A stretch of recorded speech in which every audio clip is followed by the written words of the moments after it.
Kannada 360 YouTube ಚಾನೆಲ್ಗೆ ಸ್ವಾಗತ. ನಾವಿವತ್ತು ಕರ್ನಾಟಕದಲ್ಲಿ ಬೈಕ್ ಟ್ಯಾಕ್ಸಿಗಳ ನಿಷೇಧ, ಆಮೇಲೆ ಅದರ ಸುತ್ತ ನಡೀತಿರೋ ಕಾನೂನು ಹೋರಾಟ ಇದೆಯಲ್ಲ, ಅದ್ರ ಬಗ್ಗೆ ಮಾತಾಡೋಣ. ನಮ್ಮತ್ರ ಇತ್ತೀಚಿನ ಅಂದ್ರೆ ಜೂನ್ 24 ಮತ್ತೆ 25, 2025ಕ್ಕೆ ಕೋರ್ಟ್ನಲ್ಲೇನಾಯಿತು ಅನ್ನೋ ವಿವರಗಳಿವೆ. ಹೌದು, ಇದು ಈಗ ಸದ್ಯಕ್ಕೆ ತುಂಬಾ ಚರ್ಚೆಯಲ್ಲಿರೋ ವಿಷಯ. ಇಲ್ಲಿ ಮುಖ್ಯವಾಗಿ ನೋಡಿದ್ರೆ ಒಂದು ಕಡೆ ಅಗ್ರಿಗೇಟರ್ಗಳಿದ್ದಾರೆ, ಅಂದ್ರೆ ಈ ಓಲಾ, ಊಬರ್, ರ್ಯಾಪಿಡೋ ದಂತ ಕಂಪನಿಗಳು, ಇವ್ರ ಜೊತೆಗೆ ಬೈಕ್ ಓಡಿಸೋ ಮಾಲೀಕರು, ಇನ್ನೊಂದು ಕಡೆ ನಮ್ಮ ರಾಜ್ಯ ಸರ್ಕಾರ. ಸರಿ, ಅಂದ್ರೆ ಇದು ಅಗ್ರಿಗೇಟರ್ಸ್ ಮತ್ತು ಮಾಲೀಕರು ವರ್ಸಸ್ ಸ್ಟೇಟ್ ಗವರ್ಮೆಂಟ್. ಹೌದು, ಇದು ಬರೀ ಕಾನೂನು ಸಮರ ಅಂತ ಹೇಳಕ್ಕಾಗಲ್ಲ. ಇದರಲ್ಲಿ ಏನು ಗೊತ್ತಾ, ಹೊಸ ಕಾಲದ ಸಾರಿಗೆ ವ್ಯವಸ್ಥೆಗಳು ಮತ್ತೆ ಹಳೆ ನಿಯಂತ್ರಣ ಕ್ರಮಗಳು, ಇವುಗಳ ನಡುವಿನ ಒಂದು ಸಂಘರ್ಷ ಅಂಟನೂ ಕಾಣಿಸುತ್ತೆ. ಖಂಡಿತ, ಟೆಕ್ನಾಲಜಿ ಬದಲಾದಂತೆಲ್ಲ ಈ ತರಹದ ಸವಾಲುಗಳು ಬರೋದು ಸಹಜ. ಸರಿ, ಮೊದಲು ಜೂನ್ 24ಕ್ಕೆ ಏನಾಯ್ತು ಅಂತ ನೋಡೋಣ. ಅರ್ಜಿದಾರರ ಪರವಾಗಿ ಹಿರಿಯ ವಕೀಲರು ಧ್ಯಾನ್ ಚಿನ್ನಪ್ಪ ಅವರು ವಾದ ಮಾಡಿದ್ರು. ಅವರು ಹೇಳಿದ್ದು, ಬೈಕ್ ಟ್ಯಾಕ್ಸಿ ಅನ್ನೋದು ಬರೀ ವ್ಯಾಪಾರ ಅಲ್ಲ, ಇದು ಜನಪ್ರತಿಮುಖ ಹಕ್ಕುಸಮ್ಮತ ವ್ಯವಹಾರ ಅಂತ. ಅಂದ್ರೆ ಜನರಿಗೆ ಬೇಕಾಗಿರೋ ಕಾನೂನುಬದ್ಧವಾದ ಒಂದು ಕೆಲಸ ಅಂತ. ಜನಪ್ರತಿಮುಖ ಅಂದ್ರೆ ಜನರಿಗೆ ಅನುಕೂಲಕರವಾದದ್ದು ಅಂತ ಅರ್ಥ ಅಲ್ವಾ? ಹೌದು. ಆಮೇಲೆ ಮೋಟಾರ್ ವಾಹನ ಕಾಯ್ದೆ ಇದೆಯಲ್ಲ, ಅದರ ಸೆಕ್ಷನ್ 92-93 ಇವು ಲೈಸೆನ್ಸ್ ಕಂಟ್ರೋಲ್ ಬಗ್ಗೆ ಹೇಳೋ ಸೆಕ್ಷನ್ಗಳು. ಇದರ ಕೆಳಗೆ ಸ್ಪಷ್ಟವಾದ ಗೈಡ್ ಲೈನ್ಸ್ ಕೊಡದೆ ಸರ್ಕಾರ ನಿಷೇಧ ಹೇರಿದ್ದು ಸರಿಯಿಲ್ಲ ಅಂತ ವಾದಿಸಿದ್ರು. ಅಷ್ಟೇ ಅಲ್ಲ, 2021ರಲ್ಲಿ ಈ ಬೈಕ್ ಟ್ಯಾಕ್ಸಿಗಳಿಗೆ ಅಂತ ಕೆಲವು ನಿಯಮ ತಂದಿದ್ರು. ಅದನ್ನ 2024ರಲ್ಲಿ ಸರ್ಕಾರನೇ ವಾಪಸ್ ತಗೊಂಡಿದೆಯಲ್ಲ, ಅದನ್ನು ಕೂಡ ಪ್ರಶ್ನೆ ಮಾಡಿದ್ರು. ಇದು ಬಹಳ ಮುಖ್ಯವಾದ ಪಾಯಿಂಟ್. ಅಂದ್ರೆ ಕಾನೂನು ಪ್ರಕ್ರಿಯೆ ಸರಿಯಾಗಿ ನಡೆದಿದೆಯಾ ಅನ್ನೋ ಪ್ರಶ್ನೆ. ಸ್ಪಷ್ಟ ನಿಯಮ ಇಲ್ಲದೆ ನಿಷೇಧ ಮಾಡಿದ್ದು ಒಂದು ಕಡೆ, ಆಮೇಲೆ ಸರ್ಕಾರನೇ ತಂದಿದ್ದ ನಿಯಮಗಳನ್ನ, ಆ 2021ರ ಈ ಬೈಕ್ ನಿಯಮಗಳು ವಾಪಸ್ ತಗೊಂಡಿದ್ದು, ಇವೆರಡೂ ಸರ್ಕಾರದ ನಿಯಂತ್ರಣದಲ್ಲಿ ಸ್ಥಿರತೆ ಇಲ್ವಾ ಅನ್ನೋ ಪ್ರಶ್ನೆ ಎತ್ತುತ್ತೆಗೋಡಿ. ನಿಜ, ಇದು ಕೇವಲ ಟೆಕ್ನಿಕಲ್ ಪಾಯಿಂಟ್ ಅಲ್ವಲ್ಲ. ಖಂಡಿತ ಅಲ್ಲ. ಹೊಸ ತರದ ಉದ್ಯಮಗಳು ಬಂದಾಗ ಅದನ್ನ ಹೇಗೆ ನಿಯಂತ್ರಿಸಬೇಕು ಅನ್ನೋದ್ರಲ್ಲಿರೋ ಸವಾಲಿದು.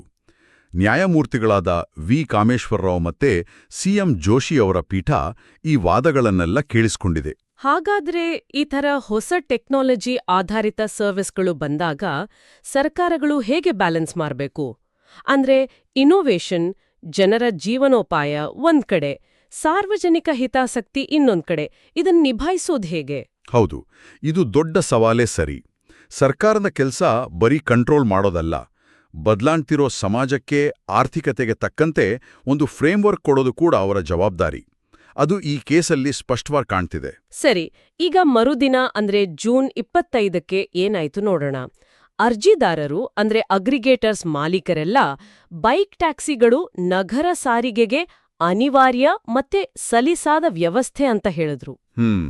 ಅನಿವಾರ್ಯ ಅಂತಲೇ ಹೇಳಿದ್ರ? ಹೌದು. ಅಷ್ಟೇ ಅಲ್ಲ, ಇದು ಸಣ್ಣ ಸಂಖ್ಯೆ ಅಲ್ಲ, ಸುಮಾರು 6,50,000 ಜನರ, ಅಂದ್ರೆ ಕೆಲವೊಂದು ಕಡೆ 6 ಲಕ್ಷಕ್ಕೂ ಹೆಚ್ಚು ಅಂತಾನೂ ಹೇಳ್ತಾರೆ, ಅಷ್ಟು ಜನರ ಜೀವನಕ್ಕೆ ಆಧಾರ ಆಗಿದೆ. ಇದರಲ್ಲಿ ಸ್ಟೂಡೆಂಟ್ಸ್ ಇದ್ದಾರೆ, ಬೇರೆ ಕೆಲಸ ಇಲ್ದವರಿದ್ದಾರೆ ಅಂತ ಕೋರ್ಟ್ಗೆ ತಿಳಿಸಿದ್ರು. 6,50,000 ಅಂದ್ರೆ ದೊಡ್ಡ ಸಂಖ್ಯೆನೆ. ಹೌದು. ಆಮೇಲೆ ತಾವು ಸವಾರಿಗಳಿಗೆ ಟ್ರೈನಿಂಗ್ ಕೊಡ್ತೀವಿ, ಇನ್ಶೂರೆನ್ಸ್ ಇದೆ, ಸೇಫ್ಟಿ ರೂಲ್ಸ್ ಪಾಲಿಸ್ತೀವಿ ಅಂತಾನೂ ಹೇಳಿದ್ರು. ಎಷ್ಟೋ ಜನರಿಗೆ ಲಾಸ್ಟ್ ಮೈಲ್ ಕನೆಕ್ಟಿವಿಟಿಗೆ, ಅಂದ್ರೆ ಮೆಟ್ರೋ ಇಳಿದು ಮನೆಗೆ ಹೋಗೋಕ್ಕೆಲ್ಲ ಇದೇ ಮುಖ್ಯ ಆಧಾರ ಆಗಿತ್ತು ಅಂತಾನೂ ಹೇಳಿದ್ರು. ಇದಕ್ಕೆ ಸರ್ಕಾರದ ಕಡೆಯಿಂದ ಏನು ಪ್ರತಿಕ್ರಿಯೆ ಬಂತು? ಸರ್ಕಾರದ ವಕೀಲರು ವಾದ ಮಾಡಿದ್ದು, ಈ ನಿಷೇಧ ಆದ್ಮೇಲೆ ಮೆಟ್ರೋ ಮತ್ತೆ ಬೇರೆ ಪಬ್ಲಿಕ್ ಟ್ರಾನ್ಸ್ಪೋರ್ಟ್ ಬಳಕೆ ಜಾಸ್ತಿ ಆಗಿದೆ ಅಂತ. ಓಹ್ ಸರಿ. ಇಲ್ಲಿ ನೋಡಿ, ಒಂದು ಕಡೆ ವ್ಯಕ್ತಿಗಳ ಜೀವನೋಪಾಯ, ಓಡಾಡಕ್ಕೆ ಅನುಕೂಲ, ಇನ್ನೊಂದು ಕಡೆ ಪಬ್ಲಿಕ್ ಟ್ರಾನ್ಸ್ಪೋರ್ಟ್ ಸಿಸ್ಟಮ್ನ ಬಲಪಡಿಸೋ ಸರ್ಕಾರದ ಗುರಿ. ಇದು ನೇರವಾದ ಸಂಘರ್ಷ. ಹೌದು. ಅರ್ಜಿದಾರರು ಹೇಳಿದ್ರಲ್ಲ, ಸೇಫ್ಟಿ ರೂಲ್ಸ್ ಪಾಲನೆ ಅಂತ, ಆ ವಾದಗಳು ಕೂಡ ಈ ಕೇಸಲ್ಲಿ ಮುಖ್ಯ ಆಗ್ಬೋದು. ಈ ವಾದ ಪ್ರತಿವಾದ ಎಲ್ಲ ಕೇಳಿದ್ಮೇಲೆ ಕೋರ್ಟ್ ಮುಂದಿನ ವಿಚಾರಣೆಯನ್ನ ಜುಲೈ 2ಕ್ಕಿಟ್ಟಿದೆ. ಸರಿ, ಹಾಗಾದ್ರೆ ಒಟ್ಟಿನಲ್ಲಿ ನೋಡೋದಾದ್ರೆ ಈ ಚರ್ಚೆಯ ತಿರುಳು ಏನು?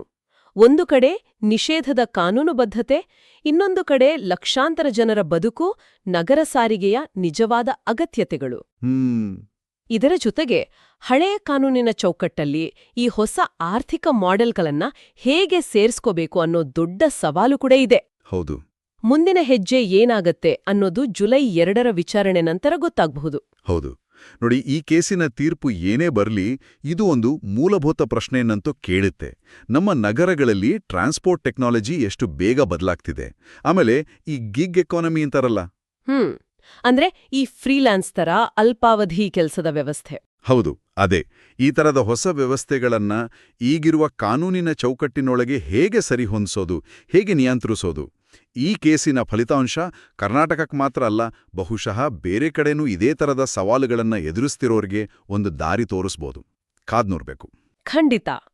ಈ ವಿಷಯದ ಬಗ್ಗೆ ಮುಂದಿನ ಅಪ್ಡೇಟ್ಸ್ ಬಂದಾಗ ಮತ್ತೆ ಚರ್ಚಿಸೋಣ. ಇದು News.Kannada 360 ಯೂಟ್ಯೂಬ್ ಚಾನೆಲ್. ಈಗಲೇ ಸಬ್ಸ್ಕ್ರೈಬ್ ಮಾಡಿ. ಸ್ವತಂತ್ರ ಪತ್ರಿಕೋದ್ಯಮಕ್ಕೆ ಬೆಂಬಲಿಸಿ.